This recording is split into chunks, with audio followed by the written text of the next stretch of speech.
अरे बाबरे एते रेट आमे ससुर बहु दी जण तो डिसाइड कर सारछु आर वर्ष तो आमे चाष ही करिवु। हां प्रथमରୁ ଆପଣମାନଙ୍କୁ କହିଦେଉଛି ଏ ଭିଡ଼ିଓଟି ହେଉଛି ପ୍ରଥମାଷ୍ଟମୀ ଦିନର ସକାଳୁ ସକାଳୁ ଏଣ୍ଡୁରି ପିଠା ବନେଇବା ପାଇଁକା ଏଠି ମୁଁ ପୁର ପ୍ରସ୍ତୁତି କରିଦେଲି ତା ସହିତ ବୋଉଙ୍କୁ ମଧ୍ୟ ଚାହା ଦେଇଦେଲି। ଯେହେତୁ ଆମେ ଦୁଇ ବୋହୂ ଯାକ ପରୁଆ ହବୁ ସେଥିପାଇଁ ଶାଶୁମାଙ୍କୁ ଆଜି କାମ ଲଗେଇ ଦେଇଛୁ ମାନେ ସାନ ଶାଶୁମା ଏବେ ଏଣ୍ଡୁରି ପିଠା ବନେଇ ଦଉଛନ୍ତି। ଗୋଟେରେ ମୋ ସାନ ଯା ଠାକୁରଙ୍କୁ ମଧ୍ୟ ନୂଆ କାରିଆ ପିନ୍ଧେଇକି ପରୁଆ କରିଦେଇଛି। ଆଉ ପ୍ରଥମାଷ୍ଟମୀ ପାଇଁକା ମୋ ଶାଶୁମା କେତେ ସାରା ଶାଢ଼ୀ ଆଣିକି ମତେ ଗୋଟି ଗୋଟି କରି ଦେଖାଉଛନ୍ତି ଦେଖେ ଆ ଭିତରୁ ତତେ ଯୋଉଟା ପସନ୍ଦ ହଉଛି ସେଇ ଶାଢ଼ୀଟା ଆଜି ପିନ୍ଧିବୁ। ଯଦିଓ ମୋ ବାପ ଘରୁ ଟଙ୍କା ଆସିଥିଲା ଶାଢ଼ୀ କିଣିବା ପାଇଁକା କିନ୍ତୁ ବୋଉଙ୍କର ଏତେ ଇଚ୍ଛା ଥିଲା कि तांको साड़ी मु पिंधे सेतिपाइका मु तांको साड़ी गोटे चूज करनेथिली। आउ एपट्रे एंडुरी पिठा गोटे आनिकी ठाकुरंक पाखरे भोग लगे देइथिली। तापरे सासु मांकर सुंदरिया नुआ साड़ीटे गोटे पिंधिकी पूरा रेडी हेइथिली। केमिति देखाउ साड़ीटा निहाती कमेंट माध्यम रे कहि। खाली मु परुआ नुहे मो स्वामी मध्यम परुआ काइना से होचंदे आम घरर बड़ जोई। जेहेतु एते लेट हेलाने आमे एबे पर्यंत खाइनु बो तांकर बडाबडी करके नै आस्तिले कहले कि तमे जल्दी जल्दी खाइनियो। गुटुंगु हेइ आमे टुआन टुई चली आइथिलु ठाकुर घरकू ठाकुरंकु प्रणाम करके आसिकी एंडुरी पिठा खाइ नैथिलु। खाली मो नुहे आगे मो साना जार मध्य बाहागर पर प्रथम परुआ। तापरे आमे समस्त लागि पड़थुलु एंडुरी पिठा खाइबारे जेमिति कि मो नणंद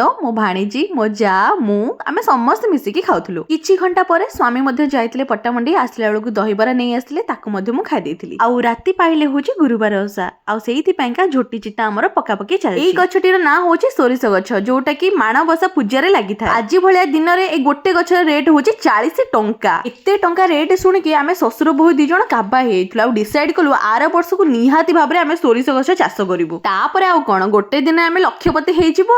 मु चिता पकेइथिल त आपण माने देखिले। एबे देखंतु मो सासुमा चिता पकोउछन। एथरो जणा पड़ची बयस होची गोटे नंबर। आपनकर जदी इच्छा अछि आपण सब किछि करि पारिबे। जय जगन्नाथ।